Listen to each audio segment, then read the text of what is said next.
Football Friday? Absolutely not. Basketball Friday? Absolutely yes. It's Donnie Rightside. It's Ben Stevens here. Talked a lot of NBA action. Even had Rick Horrow chime in with some interesting thought processes. So certainly one of those segments for the future we can go back, review, and have some fun with. But it's time to start to move forward, Ben. You take a look. It's February 16th. What is our favorite month of the year? It's called March. Why? March. Because there's March Madness. So let's check in and have some fun where things stand here from Ben Stevens' perspective. And we're going to go right to it. If we're looking at teams to do damage in March Madness, Ben, you know what you need to do? Have a high seed to get the easiest pathway to maybe getting to a Final Four. If we're taking a look at the odds to be the number one seeds in the NCAA tournament, Purdue, a minus 9,000. UConn, a minus 6,000. Houston, a minus 500. And Marquette at a plus 1,500. If we're taking a look at March Madness in the eyes of Ben Stevens right now, those top four teams, give me some action here. So I'm going to look at the expected number one seeds as I see it playing out over these final 4 weeks. Right now on the FanDuel Sportsbook, 4 teams are favored at a minus 280 price or better to be on the one line come 4 weeks from now on Selection Sunday. Led by Purdue, who I agree with, at minus 9,000, and UConn at minus 6,000. In my estimation, Donnie, there is not a chance that Purdue nor UConn will not be on that number one line. I expect both the Boilermakers and the defending champs, the Huskies, to be one seeds in the NCAA tournament here in 2024. I also expect Houston to be there as well at minus 500. Now, let me just say this. Small caveat. As of this moment, I would place Arizona as the fourth team on that one line, and the Cats are favored at a minus 280 price. But I believe what is awaiting for both Arizona and Marquette actually favors the Golden Eagles to potentially give the Big East Conference 2 1 seeds in the NCAA tournament. So Arizona right now, but as we expect in just over 4 weeks, I'm going to give the nod to Marquette, and here is why. 3 more quad one opportunities in the regular season await Shaka Smart's Golden Eagles, including a trip tomorrow in Hartford against the number one team in the country, UConn. To win on the road is a difficult thing. Connecticut will probably be around a 6.5, 7.5 point favorite come tomorrow afternoon in a Big East battle. But Marquette also gets UConn at home in Milwaukee before the regular season is through. It has a road opportunity against Creighton. As of this moment for Arizona, no quad one opportunities remain on the resume. Things can change. Washington State, for instance, in the Pac-12, playing really, really good basketball at this moment. But that's why I give the nod, Donnie, to Marquette. And I think there is some value at that 15-1 number right now for the Golden Eagles, knowing quad one opportunities are on the horizon. The Big East as a conference is a much stronger league. So you have the regular season opportunities and even the Big East tournament opportunities inside Madison Square Garden, where I give Marquette playing out of the Big East the slight nod instead of Arizona playing in a weaker Pac-12.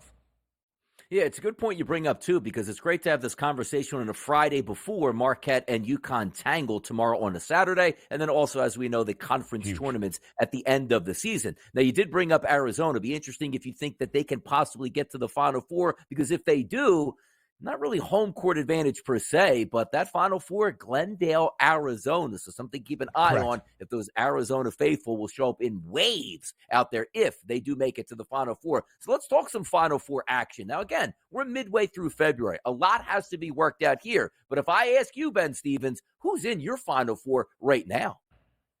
A lot has to be worked out. It's a huge point. I can say whatever I like right now. I could have told you my preseason picks or middle of December at the start of conference play, whatever it was. A lot is going to be determined by the path. And that's the one thing I like to remind people of, Donnie. The NCAA tournament is exactly that, a tournament. Yes, it is March Madness. Yes, it is the big dance. Yes, it is chaotic. But it's playing your best for 6 games over a 3-week span. It is a tournament that is not exactly representative of what we see throughout a long regular season of 30-plus games in men's college basketball. But as of this moment, here is my Final Four. I have wagers on 3 of the 4 teams, potentially the 4th and final with the Tar Heels. I have a Purdue and Auburn ticket to win a national championship, and I have Houston to reach the Final Four. The Cougs have the pedigree under Kelvin Sampson. Right now, Auburn, in terms of the Ken Palm metrics, has the least amount of separation in terms of offensive efficiency and their defensive efficiency numbers. We'll get into this when the bracket is released on Selection Sunday and we forecast March Madness, but there are very strong trends that as you look at the Ken Palm numbers, a national champion in the last decade, 15 years, has ranked in the top 11 of both offensive efficiency and defensive efficiency entering the big dance. Right now, Auburn enters this weekend where they will host Kentucky tomorrow over, by the way, and whatever that predicted total is going to be, where Auburn is the 9th best offense in the nation, 4th best defense in the nation, and they play at a great pace at home in the jungle on the plains. So Auburn plus 340, and then Purdue, Donnie, a team that has failed to reach a Final Four in more than 4 decades, since the 1980 NCAA tournament. And you can say whatever nice things you like about the Boilermakers, and all of them are deserved this year for what Purdue has done. They are one of 5 teams that has won at least 23 games this year. They are one of 3 teams in the country that has 5 or more ranked wins. Purdue is the only team in the country that has 15 combined quad 1 wins and quad 2 wins as well. The Boilermakers season will be defined by March in what they do in the NCAA tournament after last year's dismal effort being upset by FDU as a 1 seed. But give me the Boilers this year to rewrite history. And then North Carolina, a team that I think is really well suited to make a deep run in March. Also coming off the disappointment of being the first ever preseason AP #1 team in the country to miss out on the big dance. UNC has it all. RJ Davis, he's an All-American guard. He's probably going to win the ACC Player of the Year. Elliot Cadeau, the young freshman point guard, orchestrating Hubert Davis's offense. And, of course, big guys down low led by Armando Bacot. I think this team has the makings of being a team to make a deep run in March. Give me the Tar Heels at a plus 450 price as my 4th and final team in the Final Four. It'll be interesting with Purdue, right? Probably looking at a back-to-back Wooden Award winner in Zach Edey. We got to get him through that first weekend to make a run there. It's only deserving, and we'll see if Purdue has what it takes to get to Arizona and Glendale to see if they can pursue a national championship. But sort of that market that we always love, outside of the top guys that you think can get in, because those where you can make some real money and have some fun. The long shots heading into March Madness. Give me a couple teams that you're looking for at deep prices here that might be able to do some damage and come away with some profitability here.